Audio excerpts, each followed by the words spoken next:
Hello, good morning. आज मैं आपको कक्षा 11th में पॉलिटिकल साइंस राजनीतिक विज्ञान का पहला चैप्टर आपको पढ़ा रहा हूँ, संविधान क्यों और कैसे। आप सभी लोगों ने शिवलाल की बुक्स ले ली होगी राजनीतिक विज्ञान की।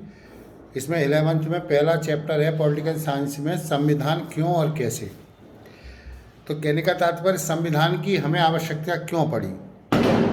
जैसा कि आप सभी लोग जानते हैं कि 1947 में जब हमारा देश आज़ाद हुआ, आज़ाद भारत में शासन व्यवस्था चलाने के लिए, पूरे देश का संचालन करने के लिए एक लिखित दस्तावेज की आवश्यकता हुई।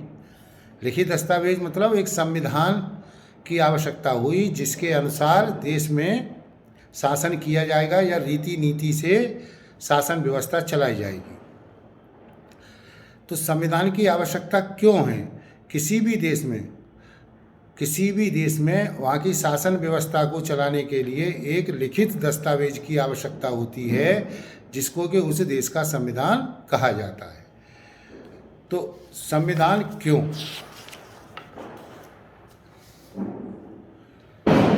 एक लेखक है जेलिनेक ने क्या कहा संविधान के बारे में कि संविधान विहीन मतलब संविधान के बिना राज्य की परिकल्पना नहीं की जा सकती। संविधान के बिना किसी राज्य की परिकल्पना नहीं की जा सकती। संविधान के अभाव में राज्य न होकर एक प्रकार की अराजकता होगा। क्या होगा। राज्य एक अराजकता होगा। क्यों। क्योंकि जब कोई नियम कानून नहीं होंगे तो जिसकी जो मर्जी आएगी वो करने लगेगा। हम जब अंग्रेज़ों के गुलाम थे तो जो शासन व्यवस्था चलती थी वो अंग्रेज़ों के द्वारा बनाए गए नियम कानूनों से चलती थी। जब हमारा देश आज़ाद हुआ तो हमें इस देश को चलाने के लिए एक लिखित नियमों कानूनों की आवश्यकता थी कि हम किस तरह से इस देश का संचालन करेंगे। इसलिए संविधान की आवश्यकता हुई। तो इनने क्या कहा, जैकलिन ने, कि संविधान विहीन राज्य की कल्पना नहीं की जा सकती। संविधान के अभाव में राज्य न होकर एक प्रकार की अराजकता होगी, जिनकी परिभाषा थी। कहने का तात्पर्य कि संविधान का शब्द का जो प्रयोग है, संकुचित और व्यापक दोनों अर्थों में किया जाता है इसका प्रयोग। कैसे। संकुचित अर्थ में संविधान का आशय, संविधान का तात्पर्य उस नियमावली से होता है, उन नियमों से होता है जो एक अनेक अनुच्छेदों में या प्रपत्र में लिखित में होता है। ठीक है। एक तो ये उनका संकुचित अर्थ में इसका अर्थ है संविधान का। क्या। संविधान का आशय उस नियमावली से होता है जो एक अनेक प्रपत्रों या अनुच्छेदों में लिखित होती है। और व्यापक अर्थों में संविधान का प्रयोग किसी देश की शासन पद्धति का स्वरूप बताने के लिए संविधान का प्रयोग किया जाता है।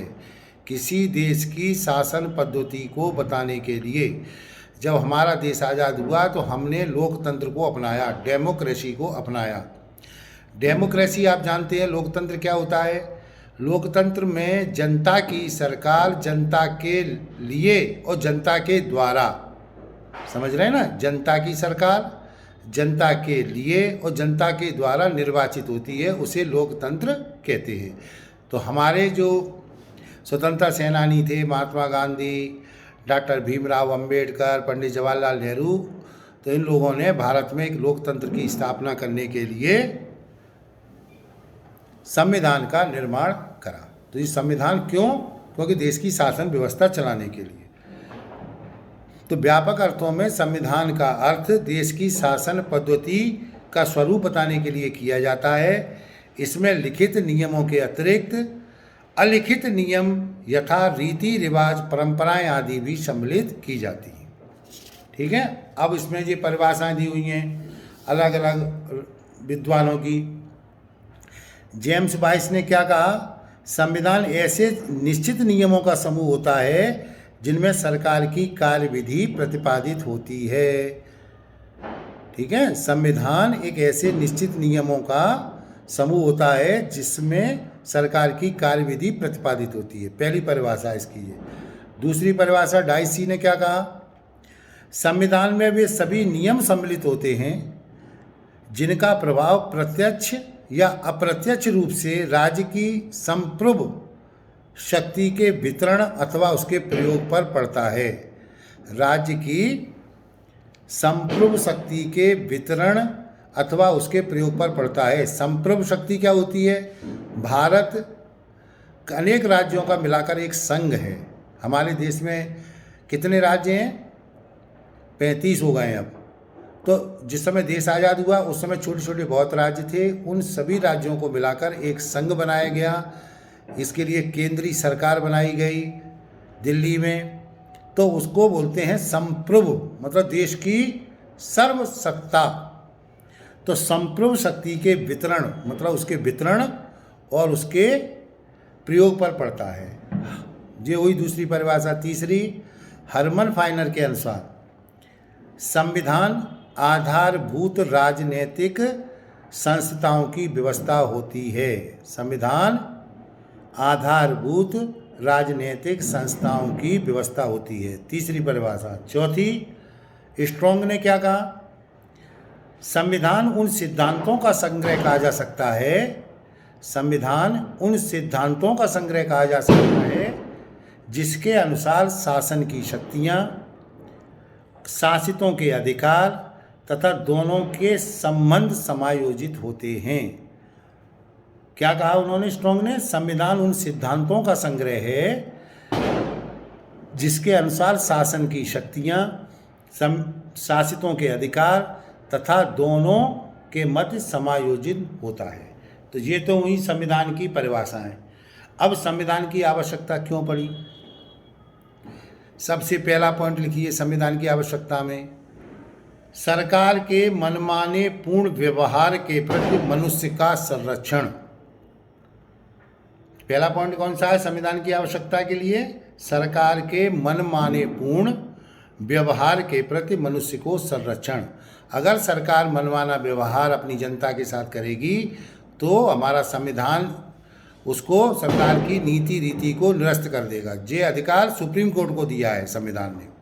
अगर सरकार कोई ऐसा नियम बनाती है या ऐसा कोई सरकार कोई ऐसा नियम या कानून बनाती है जो जनता के भले के लिए नहीं है, उसके अहितकर है, संविधान के खिलाफ है, तो उसको सुप्रीम कोर्ट के द्वारा निरस्त किया जा सकता है। तो इसलिए सरकार के मनमाने पूर्ण व्यवहार के प्रति मनुष्य को संरक्षण देता है संविधान। दूसरा, सरकार की शक्तियों पर नियंत्रण भी रखता है। भाई सरकार जो कार्य करती है वो संविधान के द्वारा प्रदत्त अधिकार और नियमों के अनुसार ही तो कार्य करेगी। अगर वो उसके अनुसार कार्य नहीं करेगी तो उसको संविधान के प्रतिकूल मानते हुए उसको निरस्त किया जा सकता है उन कानूनों को। तो सरकार की शक्तियों पर नियंत्रण भी रखता है संविधान। तीसरा, राजनीतिक व्यवस्था के विधि सम्मत प्रगति की गारंटी देता है संविधान। कैसे देता है?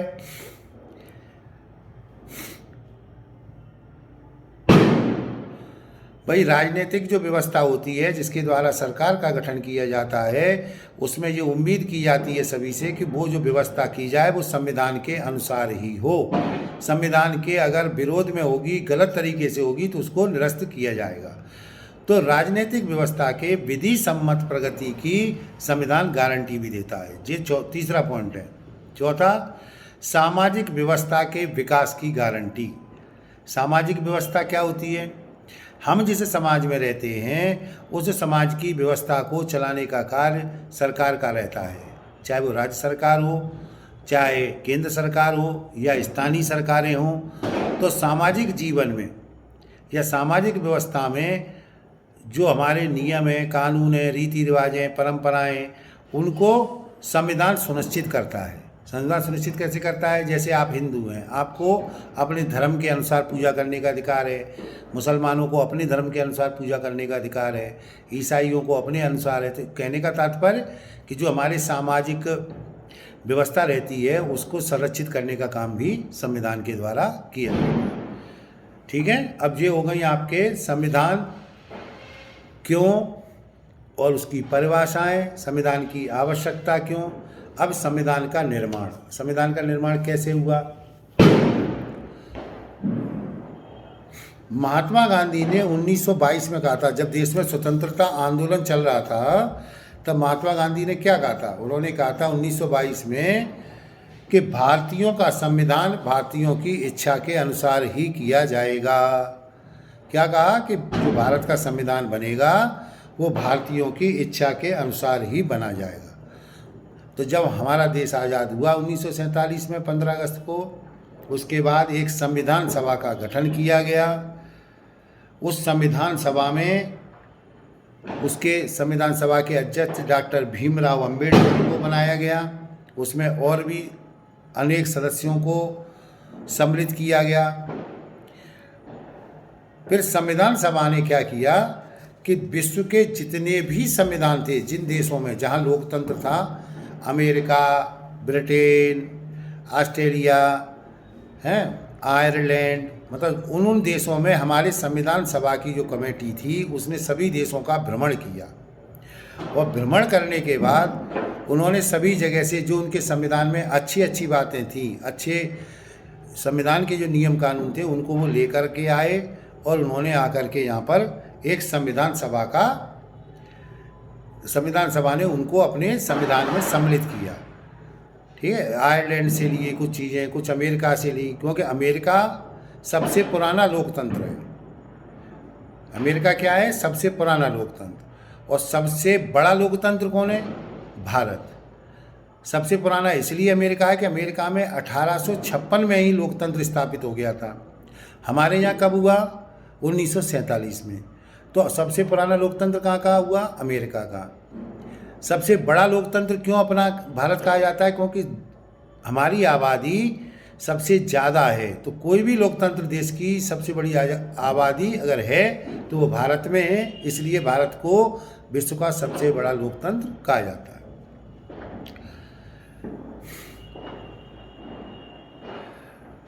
तो संविधान सभा का जो गठन किया गया, तो संविधान सभा का पहला जो मीटिंग हुई वो 9 दिसंबर से 23 दिसंबर 1946 तक आयोजित हुआ। 11 दिसंबर को डॉक्टर राजेंद्र प्रसाद संविधान सभा के स्थायी अध्यक्ष नियुक्त किए गए और 13 दिसंबर को नेहरू ने ऐतिहासिक उद्देश्य प्रस्ताव प्रस्तुत किया। उद्देश्य प्रस्ताव संविधान सभा का प्रस्तुत किया और 22 जनवरी 1947 को इसे सर्वसम्मति से स्वीकार कर लिया गया। तो उसमें जो संविधान का उद्देश्य है या प्रस्तावना है, उसमें सबसे पहले क्या कहा गया है?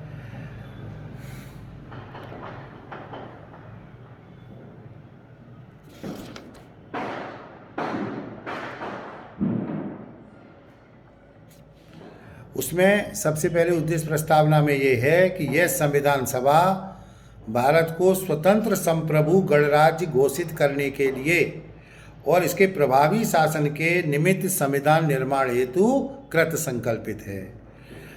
इस गणराज्य में ब्रिटिश भारत के प्रांत और स्वतंत्र राज्य तथा अन्य भाग जो इसमें सम्मिलित होना चाहते हैं वो सम्मिलित होंगे। इस गणराज्य की शक्ति जनता से उद्भत है। जनता के द्वारा ही इस गणराज्य की शक्ति होगी। भारत में सभी लोगों को आर्थिक, सामाजिक और राजनीतिक न्याय और अवसर और विधि की समानता, विचार, अभिव्यक्ति, विश्वास, आस्था, उपासना, समुदाय निर्माण तथा स्वतंत्र विधि और नैतिकता की सीमा के अंतर्गत प्राप्त होगी। सभी नागरिकों को, जो नागरिक यहाँ हिंदुस्तान में रहना चाहते हैं, उन सभी को एक समान नागरिक माना जाएगा। किसी के साथ ना तो जाति के आधार पर, न धर्म के आधार पर कोई भेदभाव नहीं किया जाएगा, न स्त्री और पुरुष के आधार पर। संविधान के तहत अल्पसंख्यक तथा पिछड़े वर्ग के क्षेत्रों को पर्याप्त सुरक्षा प्रदान की जाएगी। जो अपने अल्पसंख्यक रह जाएंगे, जैसे ईसाई है और आपके मुसलमान हैं, सिख हैं, जैन हैं, इन सबको पर्याप्त सुरक्षा प्रदान की जाएगी। इसी तरीके से अनुसूचित जाति और जनजातियों के उद्धार के लिए, उनके नैतिक उत्थान के लिए संविधान में आरक्षण का प्रावधान भी किया जाएगा, जिससे उन्हें नौकरी में और राजनीतिक व्यवस्था में पूर्ण रूप से भागीदार बनाया जा सके। ये नेहरू ने संविधान सभा की प्रस्तावना में इस चीज़ को लिखा। तो इस तरह जब संविधान निर्माण शुरू हो गया बनना इसका, तो संविधान का निर्माण कुल मिलाकर 2 वर्ष 11 माह और 18 दिन का समय लगा। संविधान को बनने में कितना समय लगा? 2 वर्ष 11 माह और 18 दिन का समय लगा। इस कार्य में जो संविधान का निर्माण किया गया, इस कार्य में 64,000 रुपये का व्यय हुआ, 64,000 रुपये का खर्चा आया है। और 26 जनवरी 1950 को यह संविधान लागू हुआ।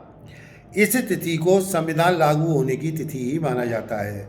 हम आप लोग जो 26 जनवरी का पर्व मनाते हैं, वो क्यों मनाया जाता है? कि इस दिन भारत का संविधान लागू हुआ था। उस दिन से भारत को क्या कहते हैं? एक लोकतांत्रिक प्रभुता संपन्न गणराज्य कहा जाने लगा। कब से? 26 जनवरी 1950 से।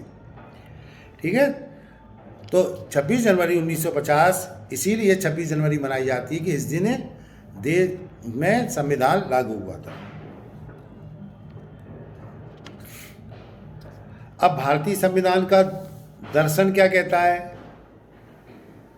किसी भी संविधान का दर्शन उसकी प्रस्तावना होती है कि संविधान क्या कह रहा है, प्रस्तावना क्या कहती है। यह संविधान का सबसे अमूल्य अंग होता है। यह संविधान की आत्मा, संविधान की कुंजी, यह संविधान में लगाया गया वो रत्न है, रत्न। यह सर्वोत्कृष्ट गद्य काव्य है। यह स्वयं में पूर्ण है। यह वह कसौटी है जिसके द्वारा संविधान के महत्व का आकलन किया जा सकता है। अगर अपन किसी चीज़ की डेफिनेशन पढ़ते हैं, प्रस्तावना पढ़ते हैं, परिभाषा पढ़ते हैं, तो उससे उस पूरे ग्रंथ के बारे में आपको पूर्ण रूप से जानकारी मिल जाती है। तो जब भारत के संविधान की प्रस्तावना क्या कहती है, ये आपके बुक्स में दिया हुआ है। इसमें जो शुरू होता है, यहाँ से आप नोट कर लें अच्छे से। हम भारत के लोग, कौन?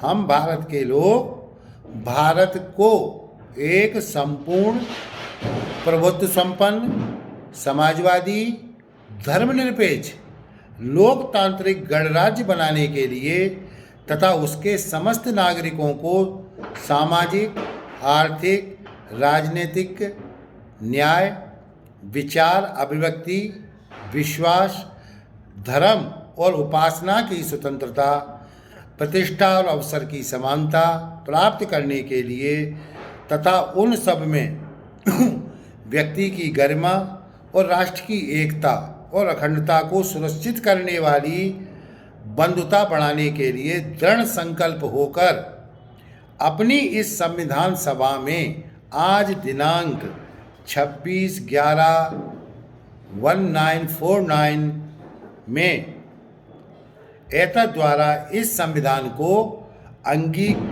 अंगीकृत और आत्मसमर्पित करते हैं। तो ये संविधान की प्रस्तावना थी, जिससे अपने पूरे संविधान के बारे में इस प्रस्तावना में आ जाता है कि भारत एक लोकतांत्रिक देश होगा, समाजवादी होगा, धर्मनिरपेक्ष होगा, लोगों को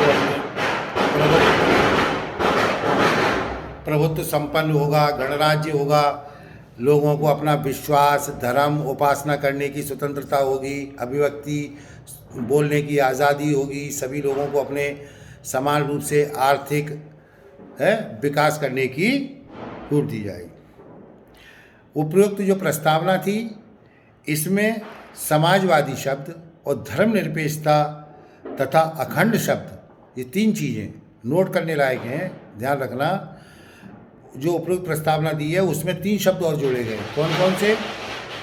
समाजवादी, धर्मनिरपेक्ष तथा अखंडता शब्द संविधान के 42वें संशोधन के अधिनियम द्वारा 1976 में जोड़े गए। तो ये हमारे संविधान का दर्शन। अब इस दर्शन से हमें क्या प्राप्त होता है? हमारा संविधान कैसा है? कोई पूछे हमारा संविधान क्या है, तो आप कह सकते हैं, पहला, हम भारत के लोग, जी स्वीकार किसने किया संविधान ने? हम भारत के लोगों ने। तो पहला पॉइंट है हम भारत के लोग। दूसरा, संपूर्ण प्रभुत्व संपन्न संविधान है अपना। तीसरा, धर्मनिरपेक्ष है। चौथा, समाजवादी है, लोकतांत्रिक है, गणराज्य भी है, न्याय भी है। इसमें न्याय में सामाजिक न्याय भी होता है, आर्थिक न्याय भी होता है और राजनीतिक न्याय। 3 तरह के न्याय होते हैं। सामाजिक न्याय मतलब समाज में सभी सदस्यों को एक समान अधिकार दिए जाएंगे, चाहे वो किसी भी जाति का हो, धर्म का हो, उससे कोई विभेद नहीं होगा। आर्थिक न्याय मतलब सभी को अपनी आर्थिक उन्नति के लिए समानता के अवसर दिए जाएंगे, चाहे वो सरकारी नौकरियां हों या कोई भी व्यापार करने का कार्य हो। राजनीतिक न्याय का अभिप्राय सभी भारत के लोगों को भारत की राजनीतिक व्यवस्था में समान रूप से भागीदारी करने का अधिकार दिया जाएगा। ठीक है। फिर आता है आपका स्वतंत्रता। सभी को स्वतंत्रता दी गई है, कोई किसी के ऊपर अत्याचार नहीं कर सकता, अगर करेगा तो कानून के अनुसार उसको पुलिस पकड़ेगी। फिर आता है समानता का व्यवहार, सभी के साथ एक समान व्यवहार होगा संविधान के अनुसार। फिर व्यक्ति की गरिमा बरकरार रखी जाएगी, कोई इसको ठेस पहुंचाने का प्रयास करेगा तो वो जाकर FIR दर्ज कराकर अपना न्याय प्राप्त कर सकता है। अब आखिरी में आता है राष्ट्र की एकता और अखंडता। जब हम भारत के लोग इस देश को अपनी मातृभूमि मानते हैं तो हमें इस राष्ट्र की एकता और अखंडता को हमेशा बरकरार रखना है और बनाए रखना है, जिससे कोई बाहरी शक्तियां या बाहरी दुश्मन, हमारे पड़ोसी हम पर आक्रमण न कर सकें। इसलिए राष्ट्र की एकता और अखंडता बहुत जरूरी है।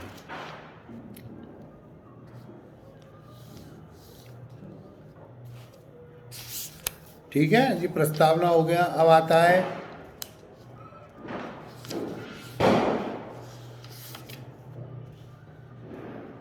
अब ये पंडित जवाहरलाल नेहरू ने कहा था कि जो हमारी प्रस्तावना है संविधान की, वो एक जीवंत दस्तावेज के रूप में है। किस रूप में है? एक जीवंत दस्तावेज के रूप में। जवाहरलाल नेहरू ने लिखा है, इसको आप पढ़ेंगे किताब में, एक ऐसा संविधान जो स्थिर और गतिहीन है, भले ही वह कितना अच्छा एवं परिपूर्ण क्यों न हो, व्यर्थ और बेकार समझा जाएगा, उसकी उम्र चाहे कुछ भी हो, हम उसे एक वृद्ध संविधान कहेंगे। एक ऐसा संविधान जो मौत के निकट पहुंच रहा है। जिंदा संविधान वह है जो विकासमान है, जो बदलती हुई परिस्थितियों के अनुकूल है, अपने को ढाल सके, जिसमें गतिशीलता हो और जो आवश्यकता अनुसार सुगमता से बदल सके। कहने का तात्पर्य एक जीवन दस्तावेज का मतलब है कि संविधान जिस समय बनाया गया उस समय के काल परिस्थितियों के अनुसार उसमें नियम कानून बनाए गए, जोड़े गए। अब गतिमान और कैसे है, जीवंत कैसे है? भाई आज हमारी आवश्यकता कुछ अलग है तो संविधान में हम संशोधन करके नए नए नियम भी जोड़ सकते हैं, नए कानून बना सकते हैं। तो हमारा संविधान गतिमान भी है, ज्वलंत भी है, जीवंत भी है और चलायमान भी है। हम समय और परिस्थितियों के अनुसार उसमें समय समय पर संशोधन कर सकते हैं और संविधान को जीवंत के रूप में, जीवंत एक दस्तावेज के रूप में रख सकते हैं। ठीक है। अब आपका ये चैप्टर पूरा हुआ, पहले संविधान क्यों और कैसे। अब इसके आपको OT के क्वेश्चन दिए हैं जिसको आप करें किताब में से। शॉर्ट क्वेश्चन है, लंबे क्वेश्चन है। अगर आपको कोई क्वेश्चन का आंसर नहीं आता है तो आप विद्यालय में कभी भी समय निकाल कर आएँ। 11 साढ़े 11 के बाद मैं आपको उनके आंसर करवा दूंगा। पहले आप लोग अपना प्रयास करें कि हम कितने आंसर इसमें से कर सकते हैं और करें। ठीक है बेटा। अब आपका जी एक पहला चैप्टर हुआ।